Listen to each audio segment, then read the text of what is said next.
సరే, చంద్రబాబు నాయుడు గారు పిలిపించినటువంటి సందర్భం, ఎంకే స్టాలిన్ గారు పిలిపించినటువంటి సందర్భం,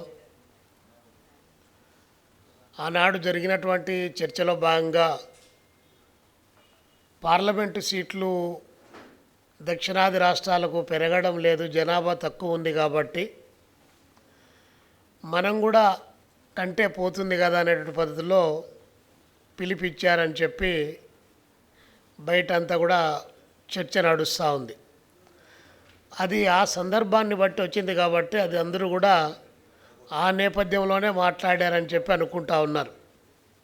ఓకే, తమిళనాడుకు సంబంధించిన దాంట్లో ఎంకే స్టాలిన్ గారు ఆ మాట చెప్పిండొచ్చు.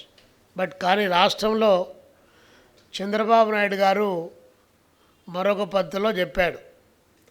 రాష్ట్రంలో ఉన్నటువంటి జనాభాలో శ్రమలో భాగస్వాములయ్యేటువంటి వారి యొక్క సంఖ్య తగ్గిపోతూ ఉంది. ఒక 10 సంవత్సరాల తర్వాత ఉత్పత్తి ఆగిపోతుంది. ఉత్పత్తి ఆగిపోతే పునరుత్పత్తి జరగడం సాధ్యం కాదు. కాబట్టి ముసలివారి సంఖ్య పెరిగినప్పుడు దాన్ని పోషించేటువంటి భారం ప్రజలపైన పడుతుంది. కాబట్టి జనాభా పెంచండి అని చెప్పి ఆయన పిలిపిచ్చాడు. అంటే చాలా క్లియర్గా నేను విన్నటువంటి దాంట్లో ఎంకే స్టాలిన్ గారు ఈ డీలిమిటేషన్ బిల్లుకు వచ్చిన సందర్భంలో పిలిపించారు. సరే, ఏది ఏమైనా కూడా జనాభాను పెంచాలా తగ్గించాలా అన్నటువంటి సందర్భం వచ్చినప్పుడు ఒకనాడు భారతదేశ ఆర్థిక వ్యవస్థ చిన్నాభిన్నమైనటువంటి నేపథ్యంలో ఆహార కొరత ఏర్పడుతున్నటువంటి సందర్భంలో ప్రజలకు కావాల్సినటువంటి మౌలిక వసతులను కల్పించలేనటువంటి దశలో ఆనాడు భారత ప్రభుత్వం ఇందిరాగాంధీ గారి నాయకత్వంలో కుటుంబ నియంత్రణ అన్నటువంటిది పాటించాలని చెప్పి పిలిపివ్వడం, ఆ పిలుపులో భాగంగా దక్షిణాది రాష్ట్రాలు ఒకరు ముద్దు మించిన చిక్కులు మెండు అని చెప్పి నినాదించారు.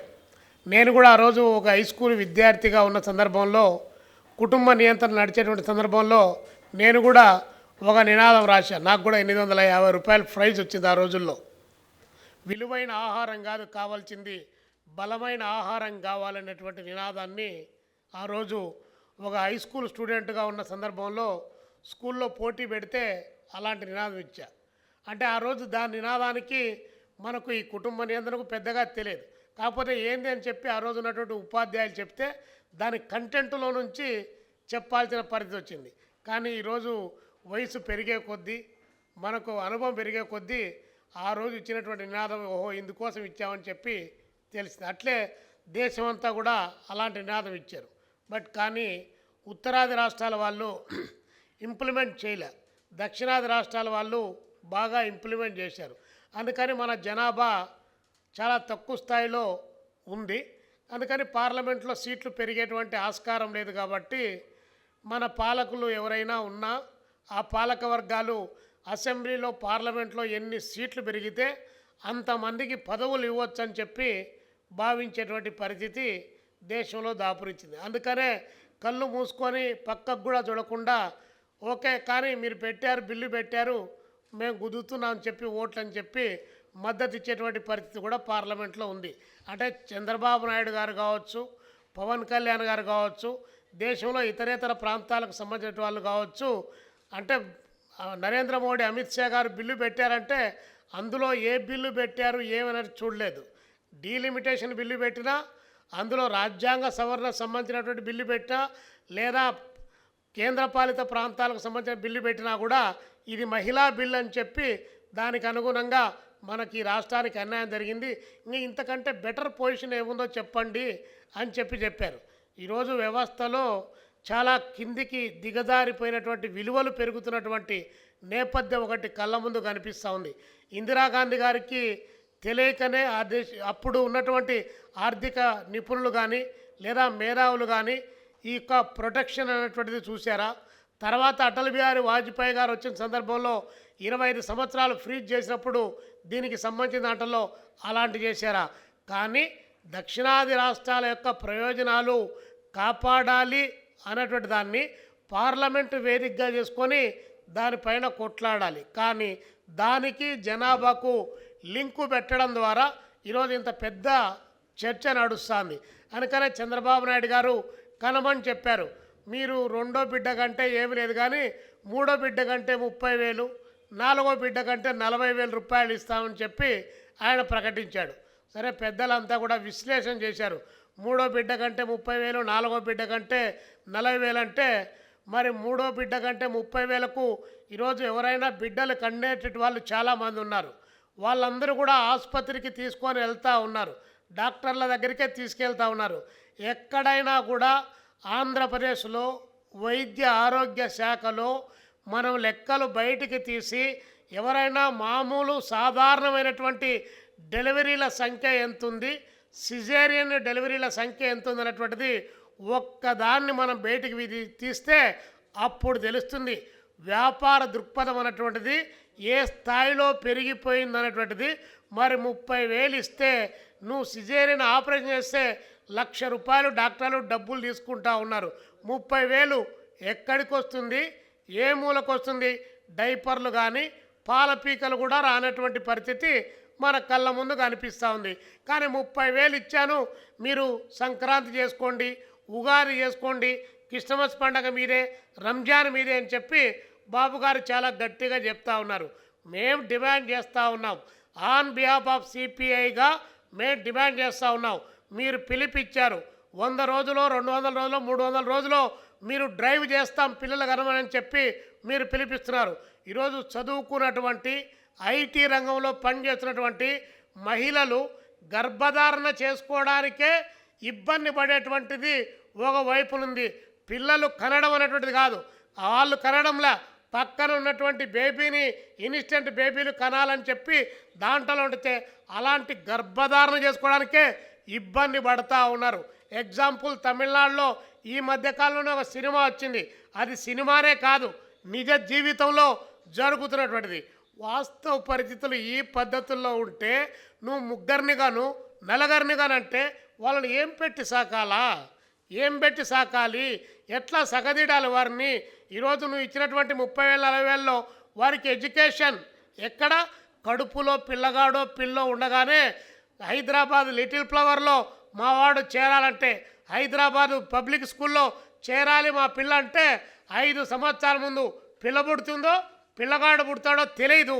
కానీ 5 సంవత్సరాల ముందు వాడు పోయి అక్కడ నోట్ చేసుకొని నేను పెళ్ళి చేసుకోబోతున్నా, నాకు పిల్లలు పుడుతున్నారు, ఈ స్కూల్లో సీటు కావాలని చెప్పేటువంటిది. అంటే కడుపులో ఉండగానే వాడు బయటికి ఎలా వస్తాడో తెలియని సందర్భంలోనే ఇక్కడ వ్యాపారం అనేటువంటిది ఈ స్థాయిలో పెరిగిపోతుంది.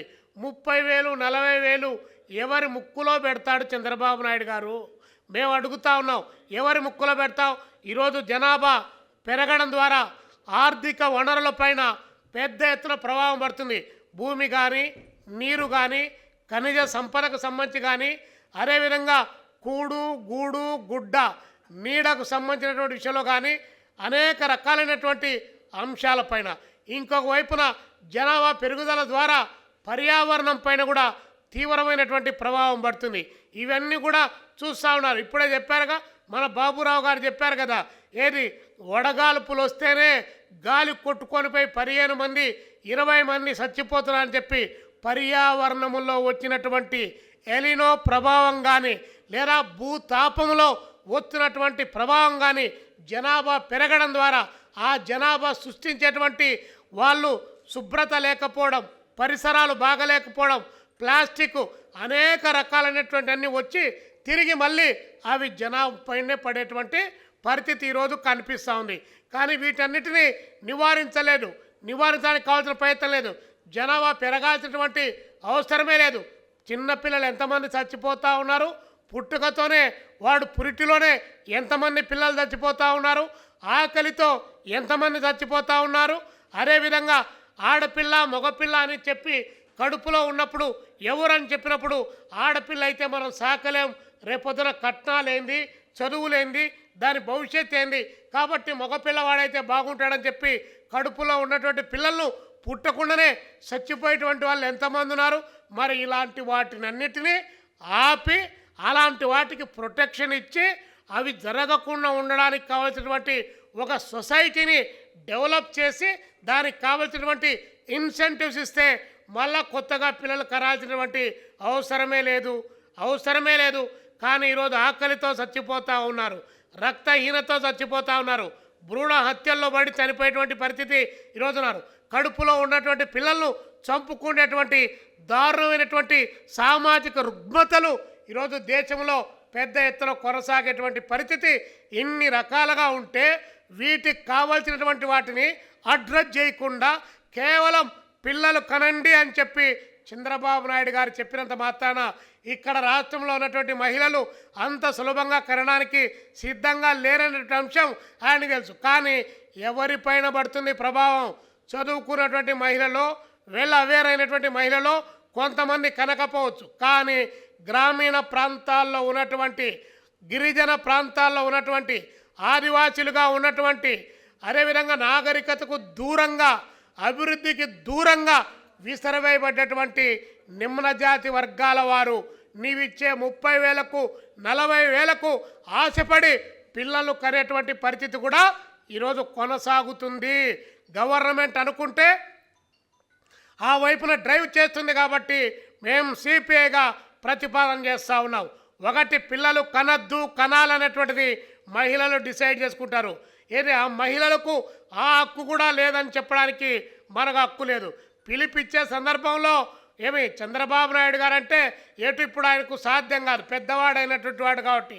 కానీ ఆయనకు సంబంధించినటువంటి మంత్రివర్గంలో చాలామంది మంత్రులు ఉన్నారు, ఎమ్మెల్యేలు ఉన్నారు, అదేవిధంగా చాలామంది యువకులుగా ఉన్నటువంటి వాళ్ళంతా ఉన్నారు. అక్కడి నుంచి మొదలు పెట్టండి. మీరు బాగుండాలా, మేమొకరు మాకొకరు అని చెప్పి నినాదం మాకు మాత్రం మీరొక్కరు మీకు నలుగురు అని చెప్పిస్తే మరి పేదరికంతో చచ్చిపోవాలా, అనారోగ్యంతో చచ్చిపోవాలా, ఆకలితో చచ్చిపోవాలా, ఆహార భద్రత కొరత ఏర్పడితే దాంట్లో కొట్టుమిట్టాడాలా తెలియదా? ఇసుక తిని బొక్కలాడేటువంటి ప్రాంతాలు మీ పరిపాలనలోనే, మీ ఏలుబడిలోనే అనంతపురం జిల్లా లాంటి ప్రాంతంలో ఇసుక తిని చచ్చిపోయినట్టు వాళ్ళు కూడా ఉన్నారు. కాబట్టి బాబు గారు అంత అనాలోచితంగా పిలుపులు ఇవ్వడం సరైనది కాదు. అందుకని మేము ఈ సందర్భంగా ఒక డిమాండు ఈ సదస్సు నుంచి ఒకటి చేస్తూ ఉన్నాం. 3వ బిడ్డ కంటే 1 హెక్టార్ భూమి ఇవ్వాలి. 3వ బిడ్డ కంటే, కనమని చెప్పడంలే, కంటే 3వ బిడ్డ కంటే 1 హెక్టార్ భూమి ఇవ్వాలి.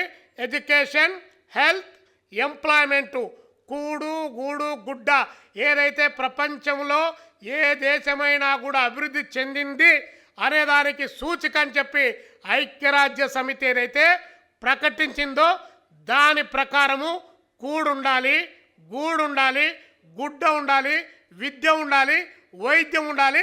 వాటన్నిటినీ గ్యారెంటీ చేయాలి. గ్యారెంటీ చేసిన తర్వాత మీరు పోయిన తర్వాత రేపొదలు మా జగన్మోహన్ రెడ్డి గారు వచ్చారు. మా జగన్మోహన్ రెడ్డి గారు చట్టం మార్చకుండా నిర్దిష్టంగా చట్టంలోనే చేర్చాలి. అది గ్యారెంటీ. ఆ గ్యారెంటీ లేకుండా పొలం అని చెప్పి కనమంటే సాధ్యమైనటువంటిది కాదనేటువంటి అంశాన్ని జనంలోకి తీసుకొని పోవాల్సిన అవసరం ఉంది. 4వ బిడ్డ కంటే 2 హెక్టార్ల భూమి ఇవ్వాలి. 2 హెక్టార్ల భూమి ఇవ్వాలి. ఎందుకంటే భూమి అనేటువంటిది ఆత్మ గౌరవానికి, తన సొంత కాళ్ళపై నిలబడి బ్రతకడానికి ఉన్నటువంటి ఆస్కారం. ఇలాంటి ఏమీ లేకుండా 30,000 40,000 ఇస్తామంటే కనద్దనేటువంటి ప్రచారాన్నే చేస్తాం. అయితే ఇక్కడ సామాజిక బాధ్యత కూడా మనందరిపైన ఉంది. ఏ గవర్నమెంట్ అయినా కూడా ఒక మంచి అంశాన్ని ముందుకు తీసుకొని వస్తున్నటువంటి క్రమంలో అందులో ప్రజలకు సంబంధించి, సొసైటీకి సంబంధించి, ఈ రాష్ట్ర అభివృద్ధికి సంబంధించి, ఈ జన సంక్షేమానికి సంబంధించి ఏదైనా మంచి అంశం ఉంటే దాన్ని మంచిగా చెప్పాలి. ఇందులో మంచి అనేటువంటి పదాలను ఉపయోగించి సమాజంలో ఉన్నటువంటి అట్టడుగు వర్గాలపైన, అదేవిధంగా సమాజం పైన భారం వేసేటువంటిది. ఇప్పుడే చెప్పారు కదా 1,500 రూపాయలు మహిళలకు ఇచ్చామని, ఇవ్వలే. రేపు శ్రీశక్తిని కూడా ఎత్తి పడేస్తా ఉన్నాడు. దానికి ఆల్రెడీ ఇప్పటికే ఏపీఎస్ఆర్టీసీ చైర్మన్ గారు దానికి మరణశాసనం రాసేశాడు. అది వెళ్ళిపోతూ ఉంది. ఒంటరి మహిళ పెన్షన్, దానికి కూడా కంతలు ఎత్తికేసి ఎక్కడెక్కడ రంధ్రాలు ఉన్నాయో అన్వేషణ చేసి దానికి పెట్టాడు. నిరుద్యోగులకు ఏడాదికి 5 లక్షల ఉద్యోగాలు అన్నాడు. ఇప్పటి వరకు 24 నెలలు అయింది. 5 లక్షల ఉద్యోగాలు కూడా ఇప్పటి వరకు ఇలా. ఉద్యోగం ఇకపోతే ఉపాధి అన్నాడు, ఉపాధి లేకపోతే 3000 నిరుద్యోగ భృతి అన్నాడు. 3000 24 నెలలుగా ఈ రాష్ట్రంలో ఉన్నటువంటి నిరుద్యోగుల సంఖ్య ఇస్తే అది ఎంత అవుతుందో బాబు గారికే తెలియాలి తప్ప వేరే వాళ్ళకి తెలియదు. కాబట్టి పీఠాలు దక్కించుకోవడం వరకు వాగ్దానాలు చేసేటువంటి పాలక వర్గాల యొక్క నినాదాల వెనుక ఏ వర్గ ప్రయోజనాలు దాగి ఉన్నాయో తెలుసుకోలేకపోతే ప్రజలు నష్టపోతారు. కాబట్టి మనం ఒక వైపున ప్రజల అవేర్నెస్ చేస్తూనే ఇంకొక వైపున మన అవేర్నెస్ అందనటువంటి జనం చాలా దూరంగా ఉన్నారు. టీవీలకు దూరంగా ఉన్నారు, మీడియాకు దూరంగా ఉన్నారు, సోషల్ మీడియాకు దూరంగా ఉన్నారు. అలాంటి చోటికి ప్రభుత్వం రాజ్యం ఉంది కాబట్టి తన వ్యవస్థను కింది వరకు తీసుకొని పోతుంది కాబట్టి అక్కడ ప్రజలు వీళ్ళ పిలుపుకు రియాక్ట్ అయ్యేటువంటి పరిస్థితి కూడా ఉంది. ఆ రియాక్ట్ అయి పొరపాటున కన్నారనుకోండి, ఆ కన్న వాళ్ళ యొక్క బాధ్యత, సామాజిక బాధ్యత రాజ్యాంగ పద్ధతిలో ఉండేటువంటి పద్ధతిలో మన యొక్క డిమాండ్స్ ఉండాలని చెప్పి సిపిఐగా మీకు అందరికీ విజ్ఞప్తి చేస్తూ ముగిస్తా ఉన్నాను.